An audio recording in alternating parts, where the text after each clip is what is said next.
Salut tout le monde et bienvenue au Balado, le podcast. Mon nom est Joey Alfieri. Une autre émission assez chargée cette semaine. Notre invité dans quelques minutes est le quart-arrière partant. Un autre, ça fait 4 quart-arrières partants différents cette saison. Mais James Morgan sera avec nous dans quelques instants. Écoutez, en revenant de Vancouver, là, je me suis posé des questions dans l'avion après la rencontre parce que c'est du jamais vu. Je sais que il y avait un match en 2016 où les Alouettes ont perdu 2 carrières lors du même match, mais là, on passe à notre 4e carrière partant en 11 matchs avec 9 à 11 partants blessés à d'autres positions. Pour moi, c'est du jamais vu. Mais, je veux juste être clair, je sais que vous êtes frustrés, je le suis aussi, tout le monde ici est frustré. De ce moment-ci jusqu'à la fin du balado, on ne parle plus de blessures. Plus d'excuses, plus de blessures. Mais ce n'est pas tout à fait vrai parce que je veux souligner quelque chose qui s'est passé à Vancouver. J'aimerais juste saluer l'effort de Caleb Evans. Parce que là, ça a été annoncé un peu plus tôt cette semaine que Caleb a déchiré des ligaments dans son genou. Encore une fois, c'est le même genou que l'an passé et sa saison est terminée. Donc, c'est le ACL droit. Et je me sens vraiment mal pour Caleb parce que, c'est un gars qui a connu quand même du succès à ses débuts à Ottawa. Il est venu à Montréal. Il a gagné 2 gros matchs en 2023 quand Cody Fajardo était blessé. Et c'est sûr que l'an passé, lorsqu'il a eu sa chance, après la blessure à Cody, ça a moins bien été. Là, c'est Davis Alexander qui a embarqué. Davis, on sait tous ce qui s'est passé avec Davis. Il a connu 4-5 matchs de tonnerre. Là. Il a été incroyable. On lui a nommé partant pendant la saison morte. Et lors du premier mois de la saison, écoute, il a été nommé joueur du mois pour le mois de juin. Il a manqué une game et demie. Il a si bien performé qu'il a quand même été nommé joueur du mois. Donc, je pense que la bonne décision a été prise, mais Caleb a gardé espoir. Il a continué à contribuer à l'équipe en tant que corps réserviste l'an passé. On peut penser au match contre les Tiger Cats à Hamilton au mois d'août. Le match où il s'est blessé sérieusement au genou. Il a lancé une belle passe de toucher à David Dallaire lors de ce match-là. Même cette saison, si on passe à Calgary, il y a la grosse passe qu'il a lancée à Tyler Snead qui a donné du momentum aux Alouettes. On n'a même pas parlé des faux filades du corps. C'est un des meilleurs. Pour moi, c'est un des 2 meilleurs corps pour les faux filades. Donc, je me sens très, très mal pour Caleb Evans. C'est très dommage. Il a finalement eu une opportunité de jouer. Il est revenu. Il a fait son rehab. Il est resté à Montréal plus longtemps. Il est revenu plus tôt. Il habite au Texas, lui, près de Dallas. Et il était plus souvent à Montréal pour sa réhabilitation. Et malheureusement, le même genou a lâché. Donc, je me sens vraiment mal pour Caleb Evans, mais malheureusement, le business du football, c'est ça.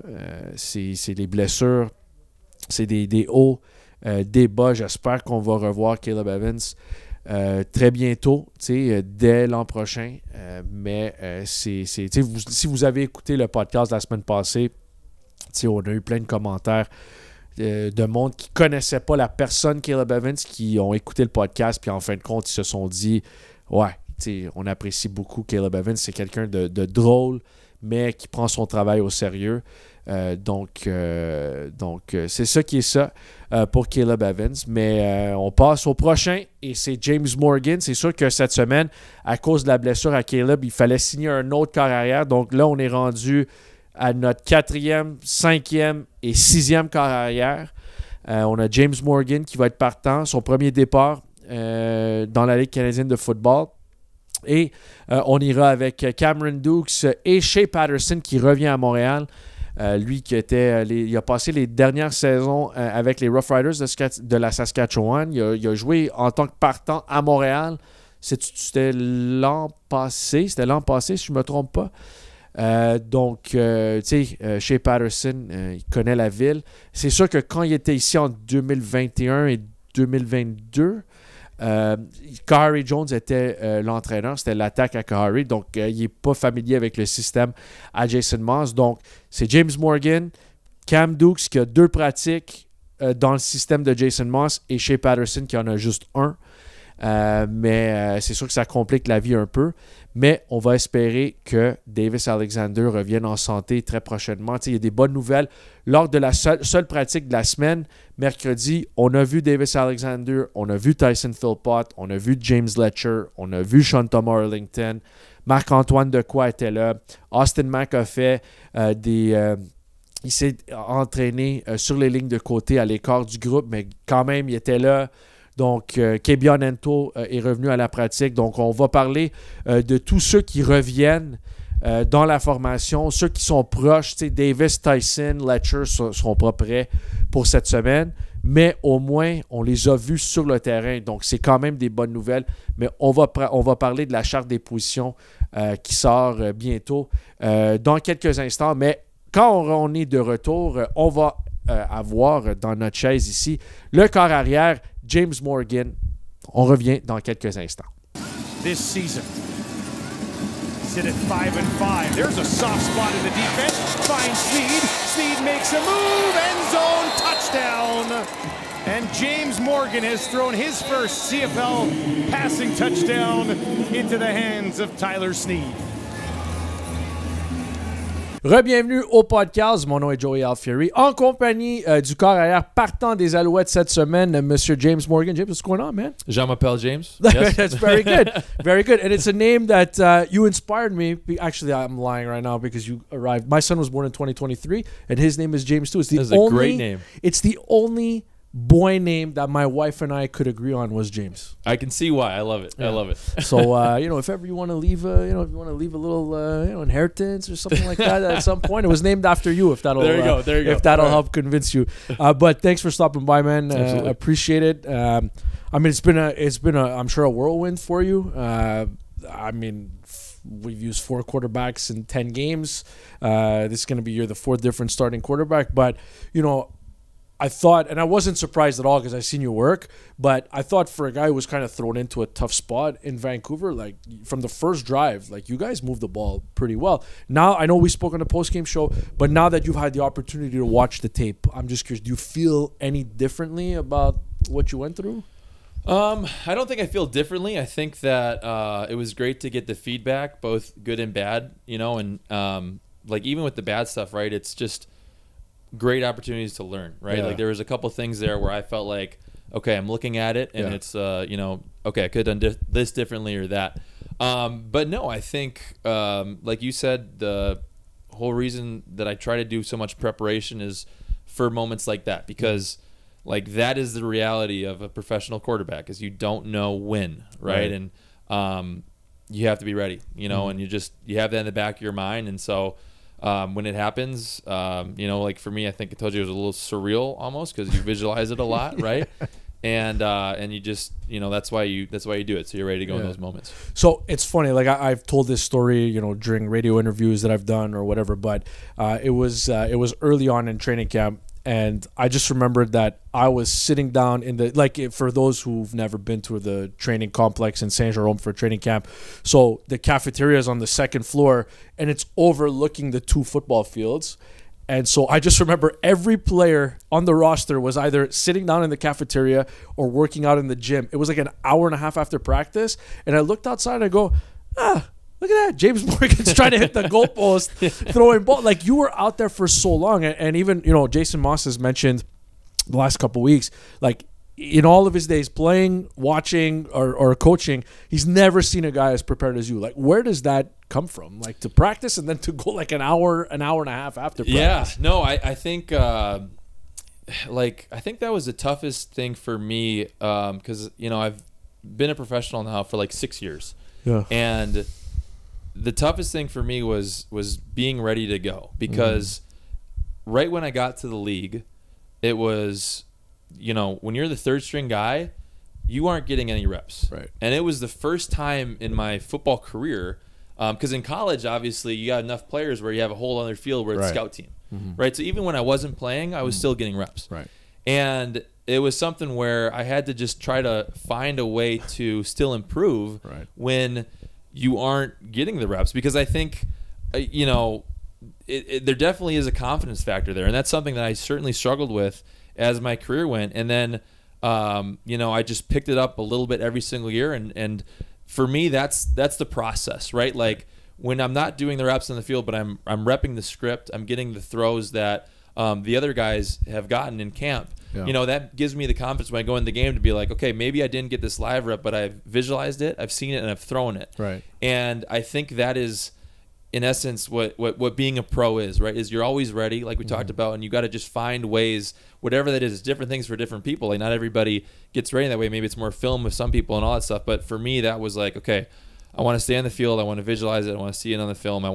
Can I have this cumulative process that I'm going to go in there and I'm going to feel prepared and ready to go. Yeah, and to me, you look prepared. I'm sure it wasn't perfect in your mind, like when you saw it, but I think you were like 20 of 33 for 211, but there was a 42-yard pass. Like you played 3 quarters and you almost passed for 250. I mean, that to me, I felt like you guys moved the ball pretty well in there, and it was impressive. Appreciate that. A lot of that, though, I will say is got some great yak. Yeah, of you course. Know, like Sneed freaking running out the back of the thing a couple times, and so the guys, and that's the other thing too, though, is like. The guys put me in great positions, the coaches and the players too, because whether it's Sneed being able to feel like the space in the defense, or a bunch of guys making plays out there, it's great to go in there and have that sort of it takes it off your chest a little bit, right? When you know that you got guys who are going to go make plays, and so that's definitely been nice. Yeah, I'm just curious, like, so you see Caleb stay down. And then, like, just take me through your mindset. Like, as a quarterback, I know some guys tell me, like, hey, we catch a ball, whatever, we black out. But, like, you're the quarterback. You can't black out. So when you see Caleb stay down, I'm just curious, like, what's going through? Is it like, oh, crap, all right, we got to go? Like, what's the – Right. No, so for me, like I said, it was very weird. It was a weird feeling at first because and again, obviously, that's a tough situation, and it just sucks to be able to go in that way. But it is something where I have pictured – like whatever happening kind of going in, and so it's almost like it was like that matched reality for a second. It was very, very weird, but no, I think the biggest thing for me is just being really present in that moment. Like you can't jump ahead, you can't do anything, you can't, because obviously your brain's gonna be buzzing a little bit, like, oh, this is happening, right? And so it's like just the process of just bringing it back, like of just grounding, just being present in the moment. And really just going out and taking it one play at a time. So when that happened, it was a weird moment at first, but I just really tried to concentrate on, okay, I'm just going to, just go out and focus on this one play. Nothing more than that, just one play, and then let's just put a string of those together. Yeah. I'm curious, I know you had an opportunity, you were telling me that you had an opportunity to see my quarterback sneak with Caleb last week. Yeah. I'm just curious, like you saw me at the line of scrimmage there. What did you think of my delivery? First of all, tell me. Cadence was fantastic, I thought. Okay. I thought you really, intimidated. Did you like Blue 42? Because I got criticized around here because people were saying, like, why didn't you use White 80 or Green 18 or like Blue 42 is what I grew up with. Blue 42 is what I grew up with as well. Like that was a big fire one. It was Blue 42, Blue 42. And I know we briefly talked about it, but just the differences between the cadences of those guys. I've grown up with some greats, right? Like Brett Favre and Aaron Rodgers did it really, really well. Because you're from out there. You're from Wisconsin. From Green Bay. I was like, high school was like 2 blocks away from Lambeau. So it was awesome just watching those guys grow up, and the way that whether it's the cadence or the way they manipulate defenders, and the way that they just rip the ball, man. Like it's so cool watching Favre. I got a chance to watch him when I was with the Colts. I went through their like DV Sport library, like the film archives, and they had some 2009 footage of Favre, and he's got to be, I don't even know, like 42 at this point. Dude is ripping the ball, man. It was like the ones to like Sidney Rice in the back of the end for a touchdown.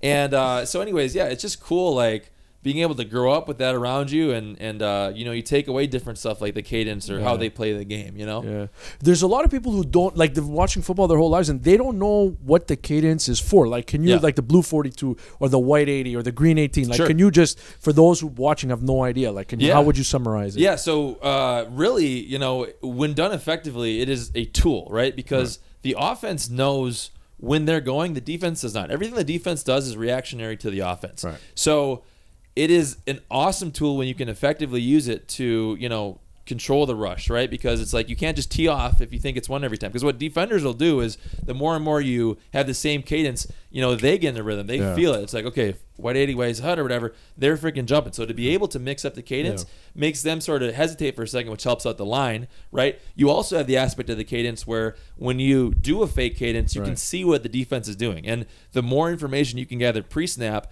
the better and quicker you'll be with your decision-making post-snap. So I've seen, back to the Colts again. I know it's a little football nerdy. No, this is good. I love this. Okay. This is great. But when it was 21, and the year before it was COVID, I wasn't with the Colts, but what they did is they recorded all their meetings. So I got a chance to listen to all those Zoom meetings that they had done in the COVID thing, and that was when they had Phillip Rivers. Right. And the level of detail that he had with cadence and audibling was nuts. And what they would do is they would have a fake cadence and they would see a blitz. And rather than, because everybody, like we always talk about like having our blitz answers, right? They would just get to a completely different play that they knew beat the coverage with the blitz and where that was vulnerable. And it just was like some stuff where like you realize that there are levels to this, right? Like the more and more you do it, the more and more you can utilize tools like cadence to really get after the defense. And that is the strategy part for me that's super cool. I love that sort of stuff and that kind of chess game, if you will, and going like that. So So let me hold the mic for a second. Sure. Okay. So you have the big booming voice. So Okay. So we talked about Aaron Rodgers. Yeah. So I want you to look in the camera and give me your best, like you're trying to draw the defense off. So give me the cadence and the whole bit and the whole. How would you get Aaron Rodgers style? A defensive jump. I just watched him doing this drill the other day actually with the Steelers, and so it was drawing him off. But okay, so we got hut, white 80, white hut, like, and he does it so good, man. He does it really good where he can like, he does a long hut or he'll do like 3 huts and it'll be just a whole fake cadence like hut. Yeah. And it's cool how they just kind of get that thing. And then one more thing I'll say about him that was really cool is when we did preseason practices with them, and when he was calling the play, you talk about these masters of level, mastery of the game. He was known for that sort of quick, kind of get to the line quick thing. So he would be calling the play. I kid you not. Like I'm calling the play to you. Yeah. It's like, here we go. Trips right tight, blah, blah, blah, blah, blah. Not looking at the rest of the guys in the huddle. It's something I'd never seen before. He's looking at the sideline. And what he is looking for was them to sub. And as soon as he saw them sub, he's like, all right, hey, go, go, go, go, go. Yeah. And it just was something where, like, I had never seen that before. So anytime you get a chance to, like, listen in on those guys or watch those guys, it's really cool. And you try to pick some stuff up, with where they're at in their game. Okay. Yeah. You tell me. All right, let's see it, Joey. Come on. 0 to 10. How likely you think I am to draw somebody offside? You got it. All right. So I'm going to go white 80, all right? All right, love it. All right. White 80! White 80! Hut! You think all right, that was pretty good. There's subtleties, like you want to start with a set hut, and then the white 80, the second one you can kind of put together like white 80, like maybe not white 80, but in terms of velocity and level, very good. So very good. 0 to 10, like 0 to 10. 0 to 10. How likely? 8.5 to get somebody to jump 100%. offside. Yep. Oh yeah. Yep. You got him. You got him. Okay. Now take me into the huddle. Like me, you, and the camera are in the huddle. Yeah. You're calling a play. We're in the huddle. Just tell me what you're looking at, what you're looking for, what it sounds like. You don't have to give me the real. You don't have to give me a real play. Okay. But yeah. It's us three. We're in the huddle. The camera. You can have Sam in here too if you want. Yeah, for sure. But just like I'm looking at you, like I'm Regis. I'm waiting for one of my 15 targets here in the game. Yeah. So I'll take a play from college. We had we're gonna go early right 95. Actually, this is a bad example because I did a spread in college and it was like a one-word play call. Right. With as you get more into the pros, it's gonna be syllable. But yeah, so basically I'm calling the play to you, I'm communicating the cadence. We break the huddle. Yeah. Every quarterback has their own distinctive pre-snap read. So there's certain things that I'm looking for with the defense to try to give me an indication of what they might be running. And there's certain checks that I need to be aware of as well. Yeah. Like 0, for instance. I have to be ready for if they bring an all-out blitz to be able to get the ball out quick or whatever it may be.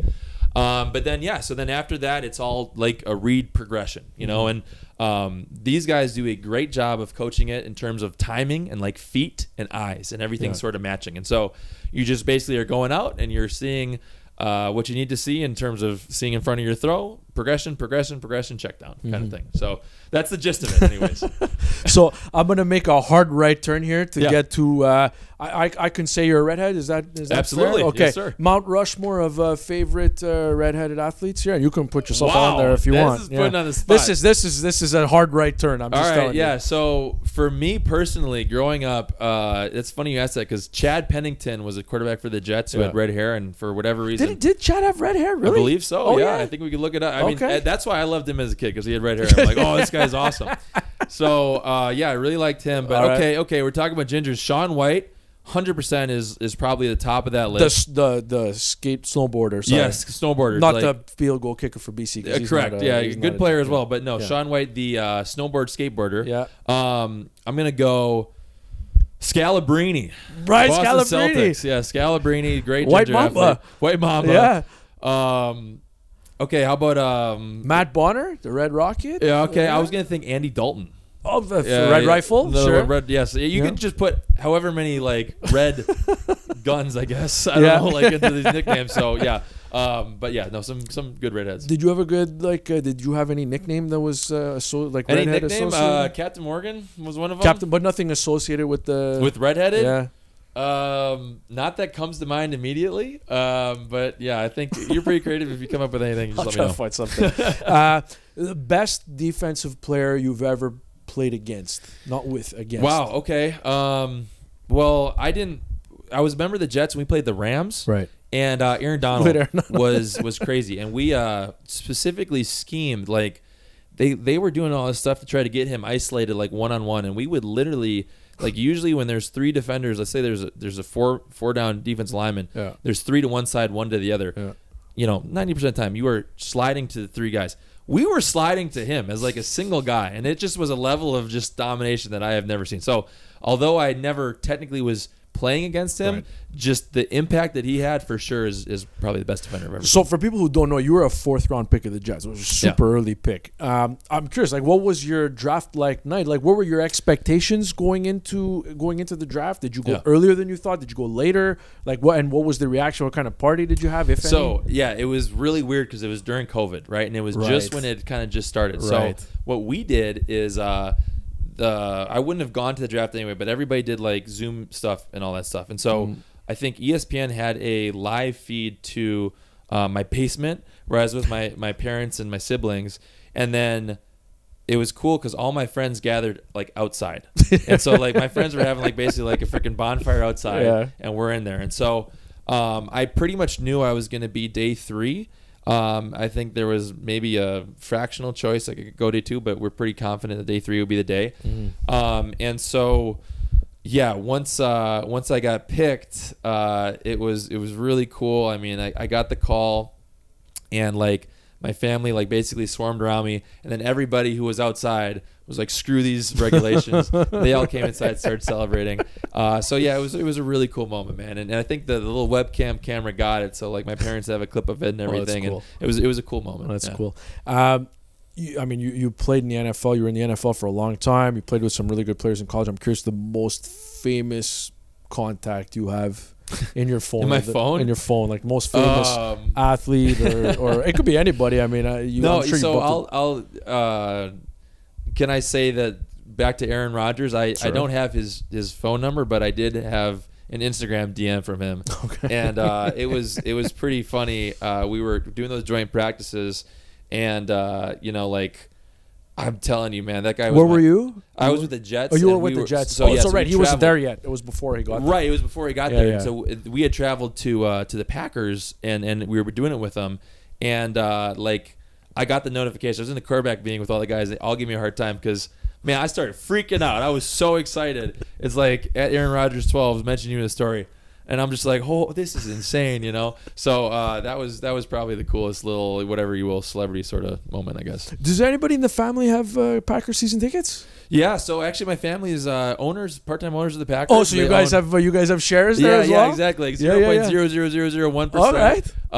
My brother-in-law now, he has like a brick. He has like a brick at Lambeau. So if you go there, you're gonna see Jake Ricken and the brick in Lambeau. But I think like you said, I mean, it's almost like just everybody in Green Bay is nuts. Packers I'd love fan. to go. Yeah, It's an awesome experience. You need to go in winter, right? Frozen tundra. I just remember they were playing the Seahawks when I was younger, and it was snowing, and the lights like light up all the snow coming down, and it's like Favre's like killing the Seahawks, and so yeah, it's a cool experience for sure. Because like it's funny to just see like there's kids that are born they're born and their parents put their name on the waiting list, and then I saw a video of a woman like she's like 38 and she's like, hey, I just got my Green Bay Packers season tickets. It's nuts. The last I heard it was like 100 years or something. Yeah, like that. yeah, it's just insane, and that's just the cool part about like the community-owned team and like everything like there. It's like.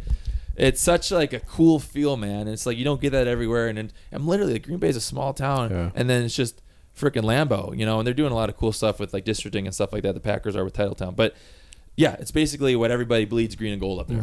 So when we introduce you, like when I introduce you next time we have a podcast, or should I say that you're Alouettes quarterback and minority owner of the Green Bay Packers? Is that what we should be doing Stick here? with the Alouettes quarterback. I'll give that my family that one. So yeah, I would appreciate the time. Just take me through Thursday. Like it's a short week. You guys played Saturday. We traveled back, hundreds of miles, thousands of kilometers back east. What does the body feel like? I mean, just to tell you, we haven't even touched on the first person to do the podcast in his practice uniform, because he literally got off the practice field, had media, drove back over here and was like, hey, I can do this. I'm like, yeah, sure, you can do this if you like, whatever you want. But just what's the key to Thursday night? Because that's obviously a lot of veterans on that defense. Yeah, absolutely. No, they got a really good team, really good defense. And I think for us, again, it's just part of being a professional athlete. You're going to have weeks like this where it's all shrunk into one day, and that's obviously very challenging, especially when you're going against a good defense like this. But for me, it's just checking all the boxes and putting in some extra effort. And I think it was really cool. Like I was not the only one out there. There was like 30 guys out there working after, and I think everybody realizes that we're just gonna do everything we can this week and find a way. So I think the level of preparation and the level of energy is high for us, and I'm really excited about Thursday. So because of the short week, there's one practice, and then the walkthrough tomorrow, and then the game on Thursday. We're recording this Tuesday, right? Yeah, Tuesday afternoon. You're going to get out of here now, late afternoon. What does it look like? What's it going to look like for you from this point until game time? Okay, so I got to kind of figure that out. What's interesting about this week is it's almost like you have to sort of prioritize what is most important to be ready. Because for me, I don't necessarily have the time to do everything I want, and still, because like sleep is crucial for recovery, right?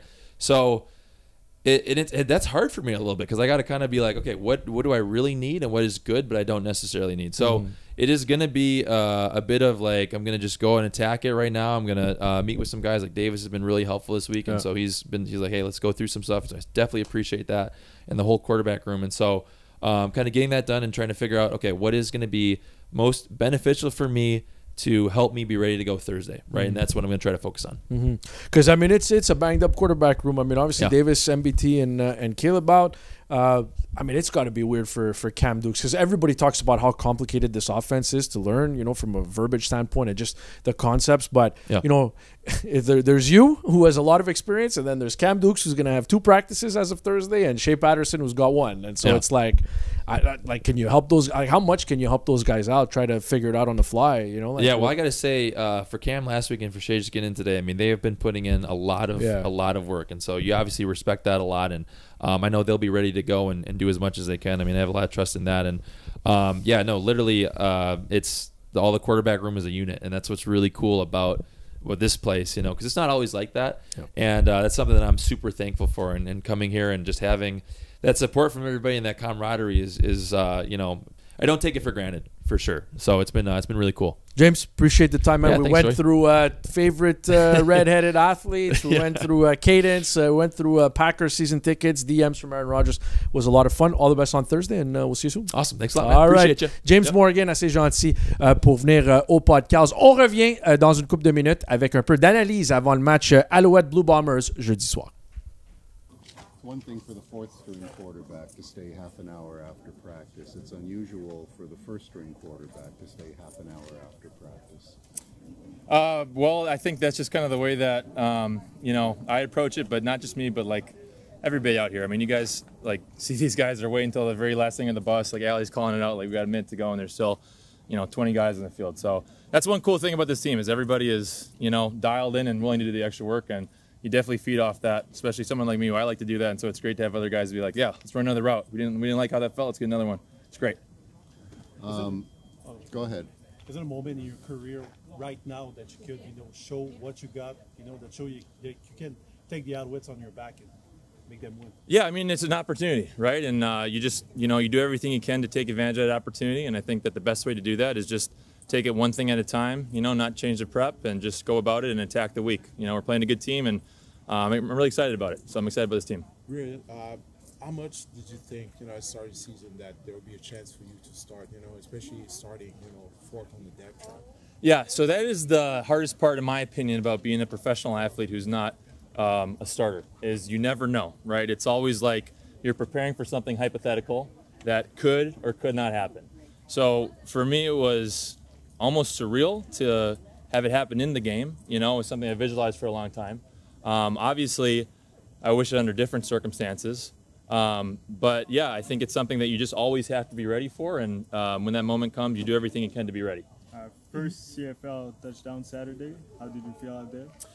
Obviously it was bittersweet. I wish it was under different circumstances, but, Snead made a heck of a yak on that one to, put it in. And so happy about it. Wish the result could have been different. I thought that you looked confident back there under the circumstances. I was impressed by the strength of your arm. What did you, obviously the team lost, but from an individual standpoint, what did you like about under difficult circumstances? There's a lot, take away both positive and even the negatives, right? You look at it and it's like, okay, this is a great opportunity to learn. So the coaches did a great job with me, like yesterday, just getting together, watching the film and being like, okay, this is, we can correct and go about and do that. And so I think that as a whole, we take that mentality on very well.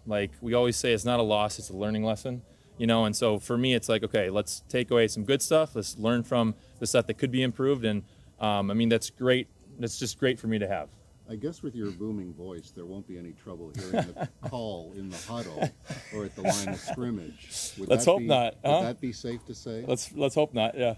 Are you going to get into broadcasting when you're done playing? I don't think so. It's for a different time, but appreciate it. Is there any pressure on your shoulders Thursday? It feels, to me, it seems like you have nothing to lose, everything to gain. Do you feel that way? Yeah, to be honest with you, I just have been taking it one step at a time, and I'm not really thinking about the other factors besides just what I have to do, and it's almost like I can't control any of that stuff. I can't control any of the outside stuff. All I can control is being as prepared as possible and stepping on the field and doing the best I can. So all that stuff, I think, to focus on that is to detract rather from, my prep and what I am doing. So. Is it easier to play when the team's on a 3-game losing streak as opposed to a 3-game winning streak? Because this is usually what dictates that you're down to the 4th guy on your depth chart. Yeah, obviously it's tough, but I think that the mentality around the whole team is just nobody's quitting. I thought we had a great practice today, and everybody's riled up to go. And so, again, as a professional athlete, you get thrown some tough stuff sometimes, and you have to be able to just objectively go in the field and execute your job. Regardless of how you feel, what's going on, the situation in the year, it has to be, I'm going to execute the play, the best I can. Because again, to focus on, oh man, we're on a 3-game losing streak. What are you focusing on? No, let's focus on what we can do to get better. Let's be out here today, put everything we got into this, and that's how we dig ourselves out of that. And so I know that everybody out here has that mentality and is ready to go. So based on 3 quarters last week, almost 3 quarters, and 1 practice this week, how prepared do you feel? I feel good. I think I'm doing everything that I can. It's a tighter week, but it's the same routine. So I'm just checking all the boxes that I want to check, and I know that if I check those, I'm going to feel confident going into the game. Some players say they get really into it on the first hit. You got it quite fast. On your first pass, I think you got nailed. How tough was it to take those hits? You had a few. No, it actually felt good. It's been a while. It's obviously I played in the preseason, but that's been my first regular season game since college, actually. So to be hit and to get back up, I kind of loved it, man. It was fun. So. You had something with number 90. You had a few exchanges. What did you say with it? No, it's just guys playing ball, man. He was fired up. I was fired up. It's good to be out there. He kind of hit and let me know. I'm like, come on, baby, all day. So it was fun. He's a good player, man. With Pittsburgh, you didn't start in USFL? I guess in the USFL I did start, yeah. So good correction there. Way to know my stuff. But that was, I guess, the last time. It feels like a long time ago, yeah. What does it take mentally to wait as long as you did and then be prepared and fired to play great? Yeah, I think it's the same thing. You got to focus on the moment and not the future and not like the past. And that's the tough part, really. It's tough not to like look ahead and be like, what if and all this other stuff. So for me, it's been a challenge, but that's just been my biggest focus is where am I at right here, be where your feet are, and take it one day at a time. Re-bienvenue au PodcAls, dernier segment. Merci encore une fois à James Morgan qui était là pendant plus de 20 minutes. Écoute, on a ri. Puis on a hâte de voir jouer jeudi soir contre les Blue Bombers de Winnipeg. Si jamais vous n'avez pas vos billets pour notre match thématique country, vous avez sûrement vu ce chapeau cowboy qui sera disponible, qui sera en vente aux boutiques des Alouettes pour ce match-là. On a thématique country qui est populaire à chaque année. Beaucoup de musique country, 2 performances de band country aussi. Vous pouvez acheter même le t-shirt. Aimez-vous le t-shirt? Il est brun. J'aime.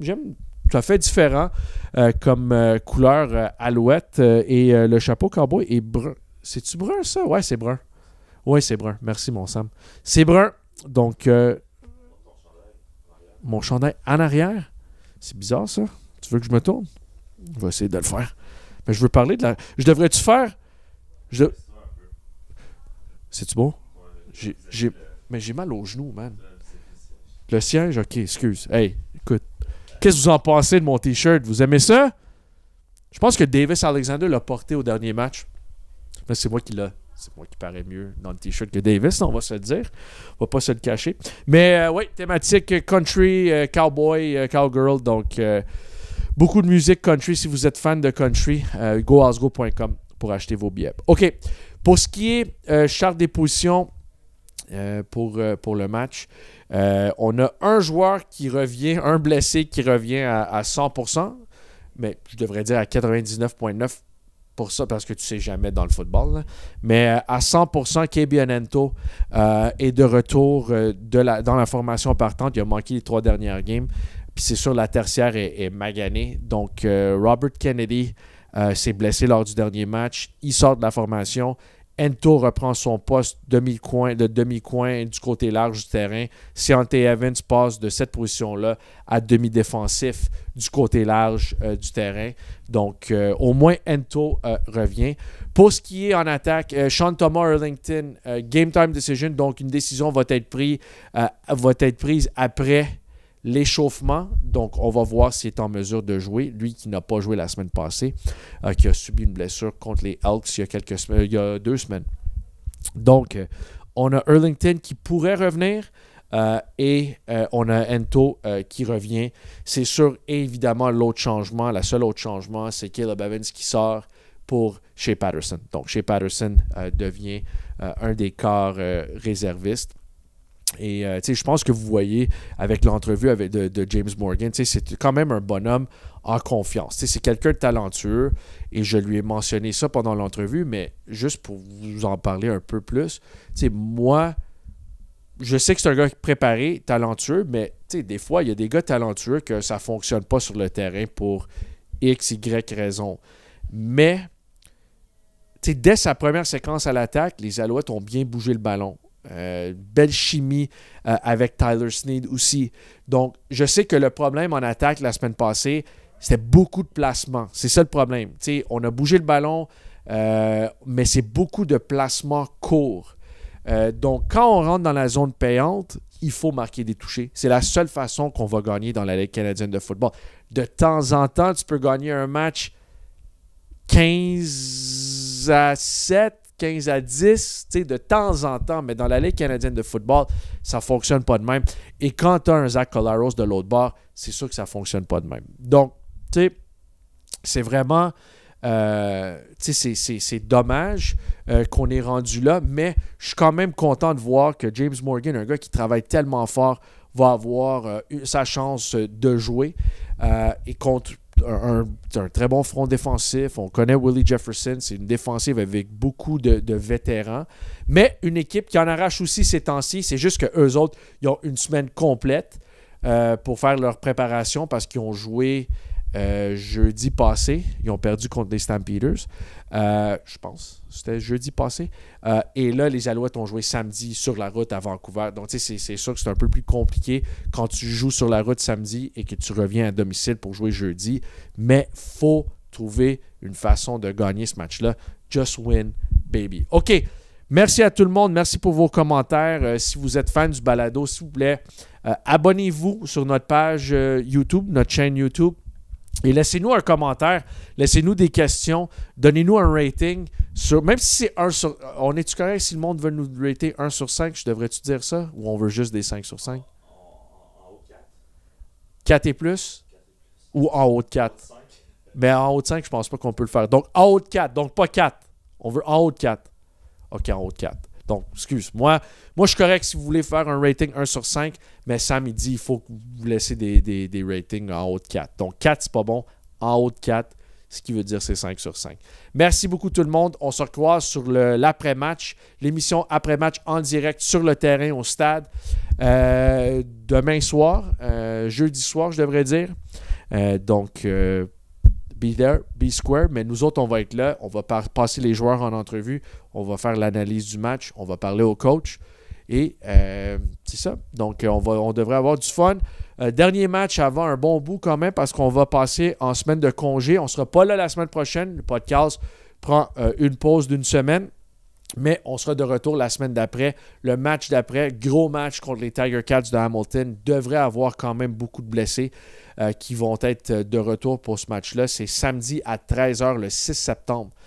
Donc, gros match contre finalement une autre équipe de la division Est parce que c'est quand même un gros stretch contre la division Ouest. Mais c'est un gros match. C'est sûr que les Tiger Cats ils ont une avance de 2 points, une victoire sur les Alouettes. Donc, si on peut aller chercher cette victoire-là et la victoire de demain, on prend la première place. Donc, merci beaucoup tout le monde. Merci d'être à l'écoute et on se recroise après le match jeudi.